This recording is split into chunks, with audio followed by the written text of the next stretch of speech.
The Science of Social Intelligence. 45 Methods to Captivate People, Make a Powerful Impression, and Subconsciously Trigger Social Status and Value. Second edition. The Psychology of Social Dynamics, Book 7. Written by Patrick King. Narrated by Russell Newton. We all have this point in our lives when major hormonal changes get in the way of almost every aspect of our existence. I'm talking about our adolescence, that critical juncture to adulthood, and yes, I'm also talking about all that angst and newly discovered emotions seeping into our interactions. Years ago, longer than I would like to admit, I was an emotionally anguished teenager. Par for the course, really. One day, the fragile bundle of emotion that was me came to a peak when I encountered a cashier who I thought had been rude to me for weeks. Our normal conversations went something like, "I'll have the salmon bagel." "Is that all?" "Yes, thank you." "Okay, that'll be $3.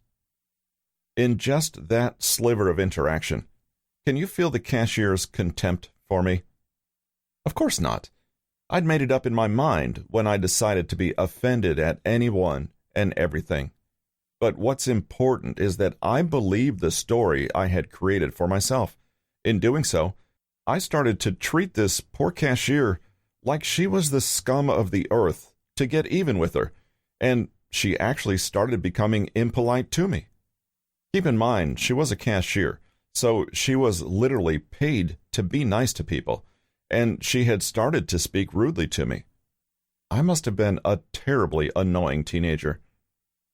I had created a story in my mind, acted on it, and brought it to reality in the worst of ways.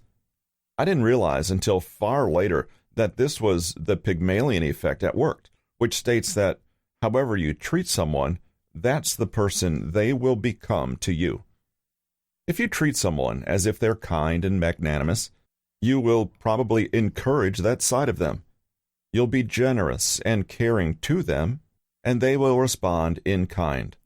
However, if you treat someone as if they are swine, you won't give them a chance to shine, and you will bring out their worst sides, and that's exactly how I behaved with this poor cashier.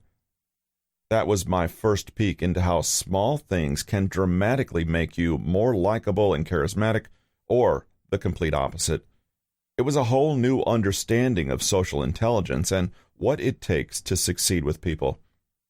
It's not necessarily just knowing the best small talk topics or being able to make powerful eye contact, as magazines and online articles would have you believe. It's so much more than intentional courteous gestures and a pleasant demeanor. How we deal with social situations and people in general has something to do with how our brains operate. All those background processes that lie at the foundations of our thought patterns, cognitive tendencies, and emotions. Like it or not, we make the vast majority of our decisions underneath the surface of our conscious thinking. This is terrifying if you don't understand what your decisions are truly being based on. As the saying goes, knowledge is power. Gaining fuller understanding of how our minds work goes a long way in our search for self-improvement and mindfulness. This is where the book comes in to help. The goal here is to impart understanding of what people are really looking for when they judge and evaluate each other. Some of it will be nearly common sense, while other aspects will be completely counterintuitive. Along the way, you'll learn more about the Pygmalion effect, with dozens of other studies from biological science, social psychology, and even behavioral economics. You are about to embark on a journey into the depths of your mind and discover what gives you the feeling of chemistry with one person and the worst feeling of all with another, complete apathy and instant disregard. Again, this can be terrifying, but hopefully by the end of this book, you'll see more opportunity than chances to stumble socially. We are ruled by our brains, and our social lives and relationships depend on decoding them. Underneath, we're all wired with the same hardware. Our software is a little different, but our core drives and motivations are just about standardized. Human beings are, both from a biological and evolutionary standpoint, social animals.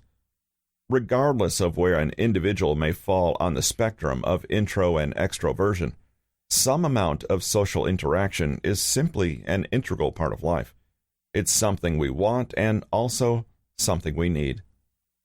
Social intelligence and understanding the relationships that surround us are key to getting what we want in life.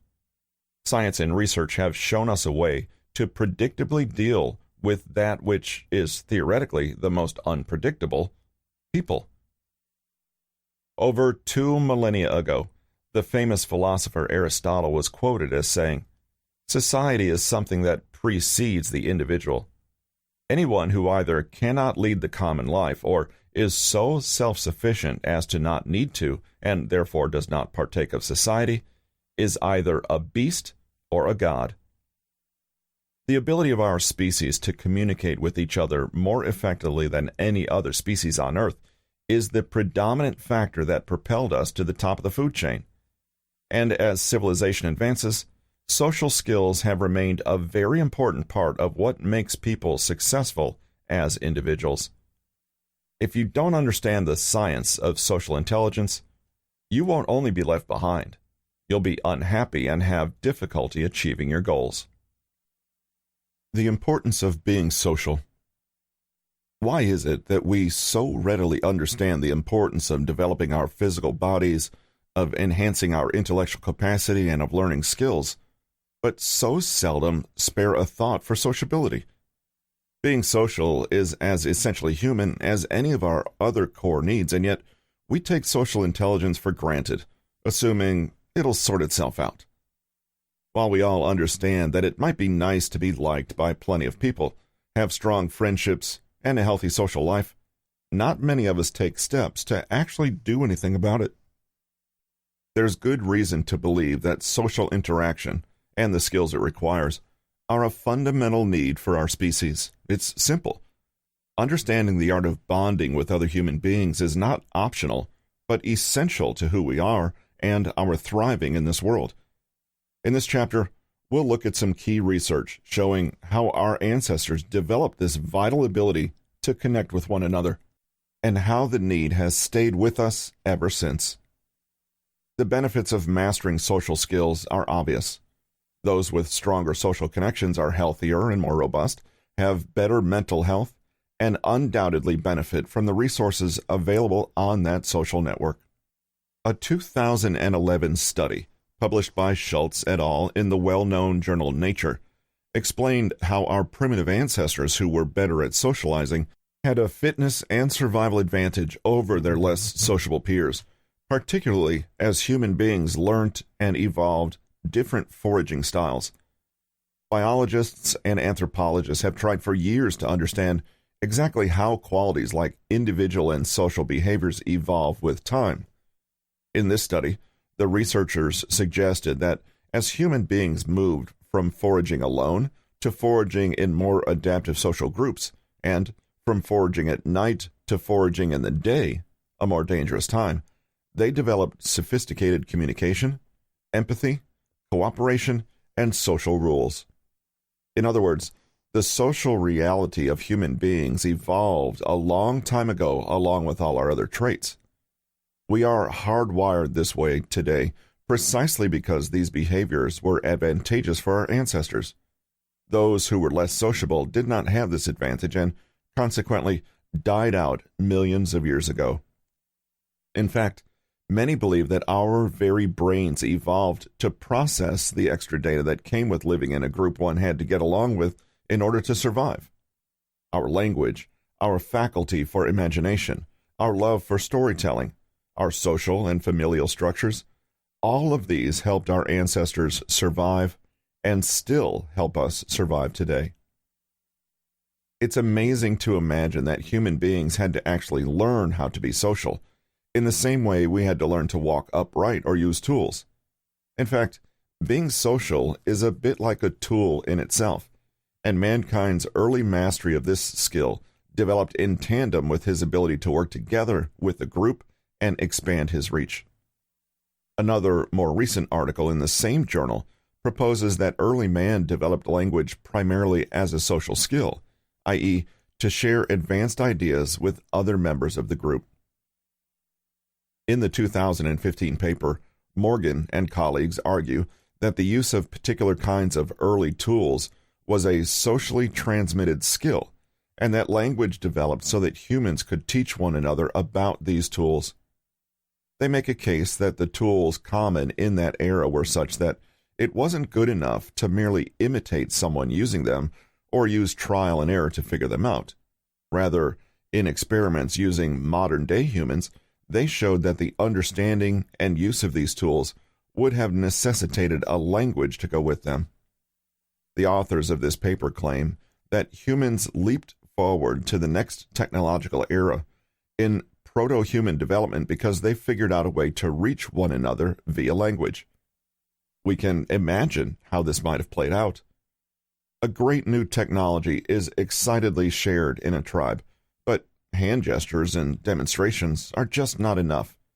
We can almost picture the urgent necessity to create a more nuanced tool, words, and to use them effectively. To explain, to praise or criticize, to request or deny, to plan, even to lie or deceive, all of these require language, and language almost instantly allows us to access one another, to partake in the worlds of those around us in a way that's otherwise impossible.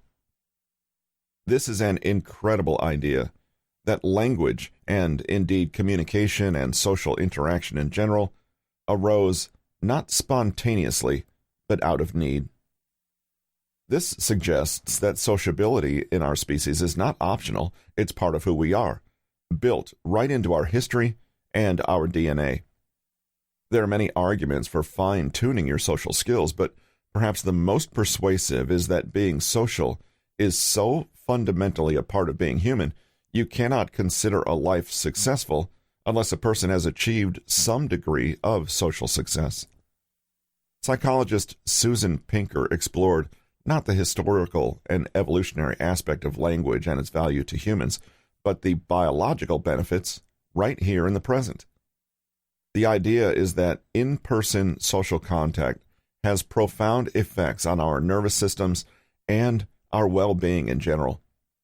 The so-called village effect is that people who have regular face-to-face contact with other human beings live happier, longer, more robust lives. Why? The suggestion is that social contact releases a cocktail of neurotransmitters in the brain that are powerful antidotes to stress and its effects on the mind and body.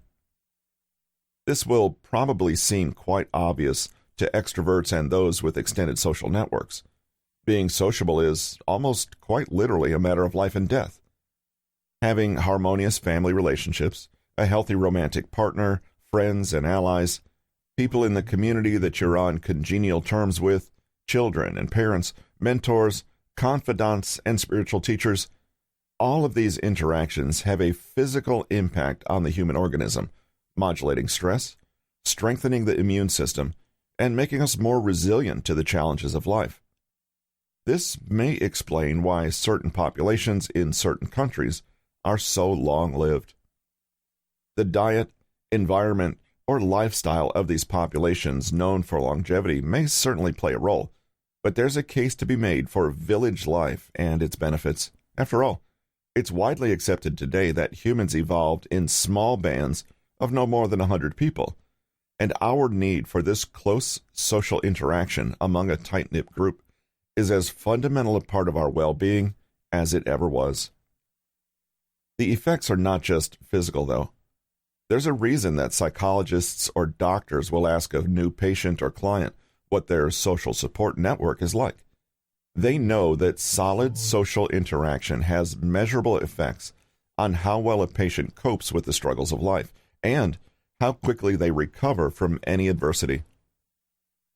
A recent study conducted by Emily Rogalski and colleagues at the Cognitive Neurology and Alzheimer's Disease Center, CNADC, in Chicago, has explored how staying social well into later life can have massive effects on brain health, staving off dementia, and giving elderly people the cognitive profile of people decades their junior. This won't come as any surprise to care workers or those who happen to have a sprightly older relative in their social circle. Staying social helps people remain mentally sharp. So-called super-agers, those who are in their 80s but have the mental acuity of middle-aged people, had more friends overall and kept more socially active. As a consequence, their short and long-term memory seemed to benefit, and they had a more developed sense of their own autonomy, better self-acceptance, and a more robust purpose in life. It's also possible that these benefits have a physical correlate in the brain. There are suggestions that certain regions are literally thickened in those elder folks who are more social overall. Granted, these findings don't necessarily mean you have to be a relentless social butterfly, flitting from one social engagement to another, even if you don't enjoy it. The kind of healthy, beneficial socializing that Pinker is talking about is likely a subtler phenomenon, and we shouldn't forget that interactions with other people are also a prime source of stress in themselves. Certainly, many people would say that divorces, family animosity, bullying, social pressure, gossip, or feeling a lack of privacy all take years off of one's life. The value of being social is likely complex, just like other factors that we consider necessary conditions for good health, like diet and genetics. And while these studies focus on older people, there's no reason to doubt that the same mechanisms work for younger folks.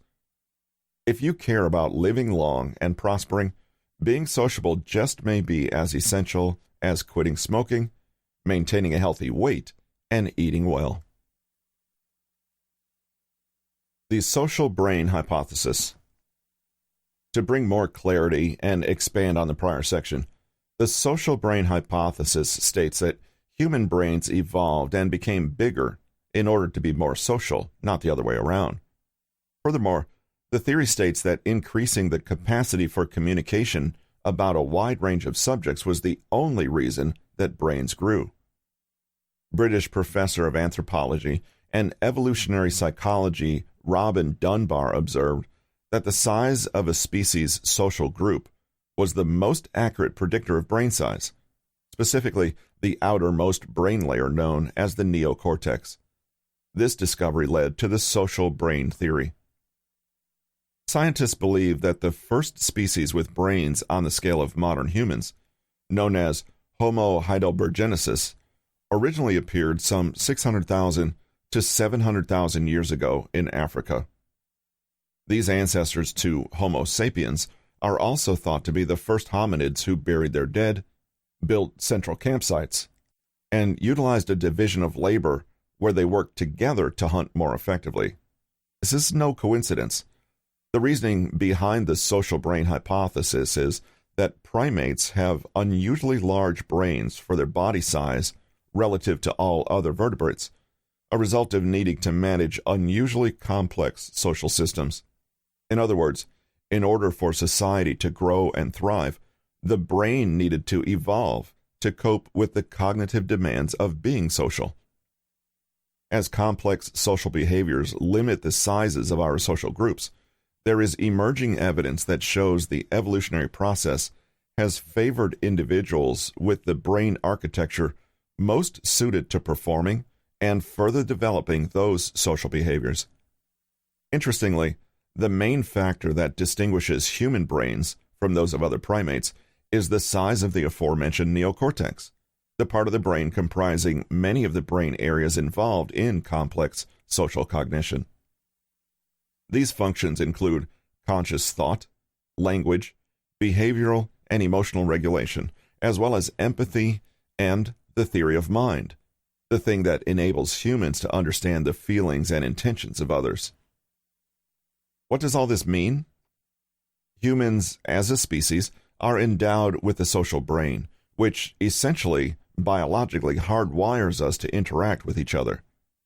Living a life of isolation is correlated with higher risk of loneliness and depression because it requires fighting 600 to 700,000 years of evolution compelling us to socialize. we need to be around others for our mental health, no matter our temperament or personality type. The effects of loneliness. And what about the other side, when we're prevented from indulging our social brains? Social status and success are not mere matters of vanity or self-confidence, but rather crucial factors in our overall well-being. In fact, a lack of adequate social interaction or exposure can have very real consequences on our health, mental and even physical. Loneliness can quite literally be lethal. It's not just a matter of cliché. There is scientific and evidence-based research behind this unfortunate fact. The UCLA Loneliness Scale, a standard American questionnaire on loneliness, uses 20 questions to determine how often individuals experience feelings of close connection with others. The results indicated that as much as 30% of the total American population feels socially isolated and lonely at any given time. That 30% figure is staggering when considering the implications of such loneliness on the health of some 95 million plus Americans. Loneliness varies widely with age, but is especially detrimental for the elderly, as it can expedite the process of declining faculties and thus lead to earlier loss of life. Naturally, you might be thinking that loneliness is a significantly bigger problem among the elderly than the rest of the population, because the members of an older person's social circle are more likely to have passed away as they all age. But it turns out that loneliness is also pervasive among middle-aged and young people. A 2010 survey published by the AARP showed that greater than 33% of adults aged 45 and over report being chronically lonely, meaning that their feelings of loneliness have been consistent over a long period of time. This is even more alarming when you consider that when the same survey was conducted in 2000, only 20% of participants reported chronic loneliness. As approximately 10,000 baby boomers retire every day, that number is likely to grow considerably higher by 2020. Researchers at the University of Chicago conducted a study over a 5-year time frame that measured the correlation between loneliness and future depression. They found that people who had reported being lonely at the beginning of the study had a much greater tendency to report depression near the end of the study. In fact, the study found something truly surprising. People who were lonely at the beginning of the study were actually more likely to report feeling depressed at the end of the study than those who had been depressed to begin with. In other words, loneliness was a more common predictor for depression than actual depression was, and the situation is only getting worse. It is quite surprising that despite the promised global connectivity of our contemporary digital lives, the research captures the spreading of loneliness in society. There are studies in progress specifically interested in the relationship between online socialization and loneliness. This field of study will only continue to become more interesting as social media becomes a more significant part of our social life. Many studies have already shown that high social media use has a negative effect on happiness and social fulfillment. At this point, social networks have grown too big to simply be phased out, so society will have to find ways to use those networks in a more positive manner if loneliness and depression are to be curbed before reaching epidemic levels, if they haven't already. Brain structure and functionality change over thousands of years. Even a large percentage of our modern communication methods are simply too new to be fully understood in relation to the social brain. The telephone has been around for just over a century, and instant messaging or texting for far less time than that. Is it possible that communicating predominantly through computers and phones instead of face-to-face simply doesn't fill our evolved need for socializing? Or perhaps the rise in loneliness and feelings of isolation isn't a direct result of social networks and instant messaging? Could it be an outcome of not understanding how to use technologies in a healthy manner? Or is it that the human brain is physiologically unable to keep up in terms of evolutionary adaptation? These questions are still waiting to be examined in deeper studies. In the meantime, it's important for all of us to be mindful of how various levels of technology, and specifically social media use, impact our health and emotional well-being. If chronic loneliness ever becomes an issue for you, consider that perhaps you're not getting enough face-to-face interaction to meet your biological and evolutionary needs. Health, in all its aspects, implies achieving balance. There can't be too little or too much, only a certain extent that we can consider healthy social interaction. Hyper-socialization in the social media can also cause strain. What can we say, then, is a healthy dose of socialization? The limits of our sociality. While social interaction has been the driving force behind the evolution of our brains, we do still have limits on how much socializing we can handle. Even the most extroverted person in the world has a finite amount of brain power and energy to socialize, meaning that we simply aren't capable of socializing forever or with everyone. Robin Dunbar, the same scientist responsible for the social brain hypothesis, consulted the anthropological record in search of what was eventually named Dunbar's number, the cognitive limit to the number of people with whom it's possible for an individual to maintain stable social relationships. In this case, relationships are classified as stable when the given individual knows who every other individual is and how they relate to each of the other members of the group. Dunbar proposed that an average human can comfortably maintain only about 150 stable relationships at any given time. Makes you rethink the number of people you're connected to on social media, doesn't it? The number 150 isn't actually considered precise for all humans, but rather the average of the spectrum of possibilities for stable relationships that ranges from 1 to 200. It's generally thought that going too far over 200 will become unstable, unless it is countered by the implementation of more restrictive rules, laws, and enforced norms. This number also doesn't include past social relationships that are no longer active or short-term acquaintances. But how did Dunbar come to land on 150 people? Well, he started off with the assumption that the current size of the average human neocortex became standard sometime around 250,000 years ago, during the Pleistocene epoch.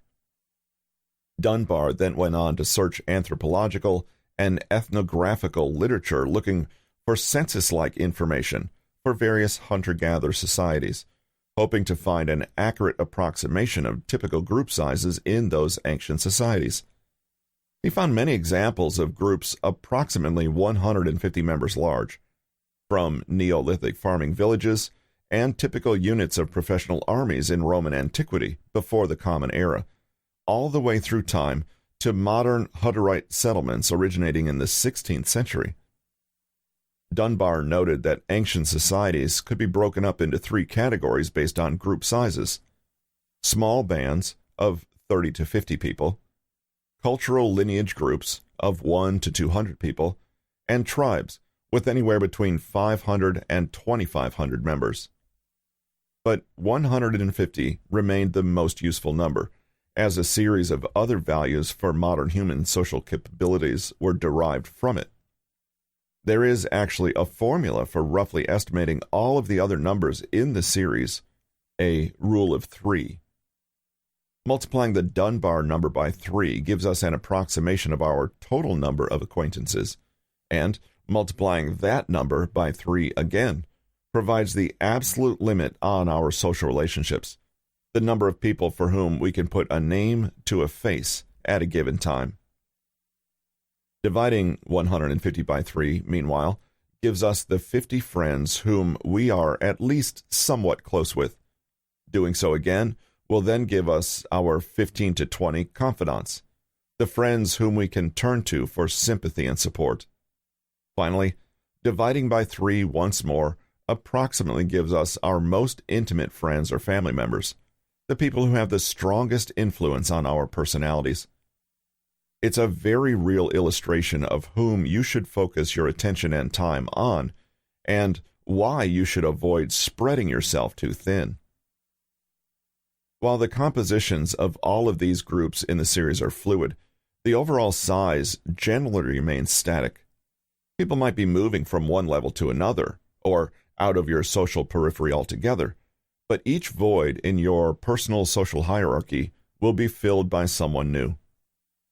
We often don't realize how systematic our social relationships are, but reflecting on the Dunbar numbers and how they relate to you personally can be quite revealing. Imagine you have a friend group with 8 members, and you all hang out with each other on a regular basis. Regardless of how much you like each member of the group, it's practically certain that only a few of the group members are your best friends and confidants. It's great to be part of a big and diverse group, but there's just no getting around the fact that we all have limited social energy and cognition. One of the ways that being mindful about social limitations can help you is when it comes to jealousy. Given how important social status and success are to humans, it's not surprising that we can feel jealous about how friends, as well as romantic partners, choose to spend their time and social resources when it's not according to our wishes. Our neocortices aren't going to start growing again anytime soon, though, so the healthier route is to understand and accept that every person has a right to allocate their limited energy and cognition however they see fit. We can only control our own choices and decisions, and having expectations about what other people do doesn't make us any happier or healthier. At the same time, it can be difficult for many of us to spend our own time in the ways we actually want to. The series of Dunbar's numbers seems to support the idea of having the highest quality relationships possible over a high quantity of them. Ultimately, we all have limits on how many close relationships we can maintain at a given time, and with that in mind, it certainly makes sense to pick our friends carefully and spend our time how we really want to. We are social creatures to an extent. Socializing, regardless of how you feel about it, is a fundamental part of being human. It was the driving force behind the evolution and growth of our brains, the thing that enabled us to create modern civilizations as we know it today. Technology has now connected us to more people and across greater distances than ever before, yet loneliness and depression are on the rise. It will be up to each of us as individuals, therefore, to learn healthy social practices to adapt to our rapidly changing environments. But as our technology continues to change, our brains still remain much the same as they have been for hundreds of thousands of years. Therefore, there is perhaps no better method to adapt your social skills to the modern day than to understand the fundamentals of social intelligence, to know which behaviors lead to isolation and depression, and which ones can improve your social satisfaction and fulfillment.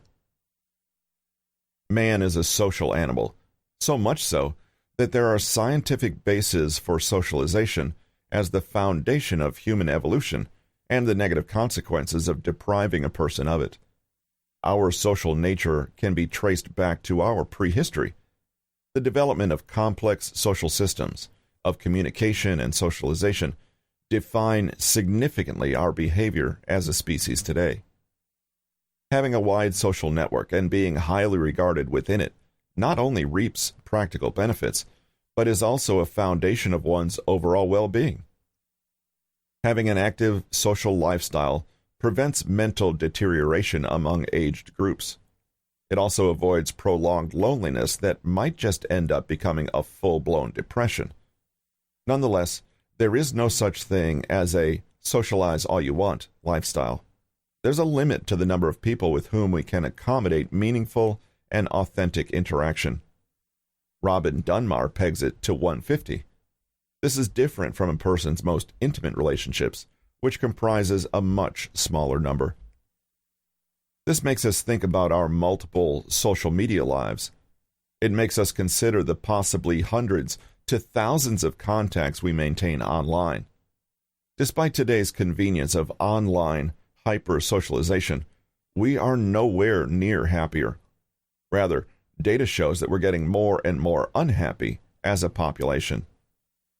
As we go further into the book, we will cast a light on different aspects of our social life using scientific and anthropological lenses. Our goal is to explore how we can maximize what we know and what we have in order to achieve a high-quality, beneficial social status. We'll start off in the next chapter by unpacking the idea of popularity. Takeaways. Social intelligence is about how to fit in, charm people, and allow socializing to help rather than hinder you in achieving your goals. Luckily, there are fairly predictable ways to do this, and that's because we have a millennia of data and behavioral patterns to study. For most of this book, most of the tactics can relate in some way back to primitive, instinctual ways humans navigated the world. We're the same as we were back then. We just have fancier clothes now. It's been hypothesized that our brains actually grew and developed as a result of needing to be social, for hunting, for procreation, and for general survival tactics. Communication is what sets us apart from most of the animals in the world. At the heart of it all, this simply means that humans are social animals. If we go into isolation, we go crazy. If we feel loneliness for an extended period of time, it literally kills us. The more we are around people, the happier we tend to feel in general, and this becomes especially apparent when we study the elderly. Yet, are there limits to our social interactions? How should we most effectively and efficiently focus our efforts? It has been hypothesized that the upper limit for our network we can keep in our minds is roughly 150 people. But this also springs from evolutionary patterns of behavior. Before humans domesticated livestock and learned about agriculture and cultivating harvests, we were largely nomadic tribes, and these tribes naturally sustained a size of roughly 150 people. Obviously, this has changed in modern times, and it's no small wonder that it's been a confusing, anxious, and even depressing time for many of us, as the software for our brains hasn't been updated in a few thousand years. This has been The Science of Social Intelligence, 45 Methods to Captivate People, Make a Powerful Impression, and Subconsciously Trigger Social Status and Value, 2nd edition. The Psychology of Social Dynamics, Book 7. Written by Patrick King, narrated by Russell Newton. Copyright 2020 by Patrick King. Production copyright by Patrick King.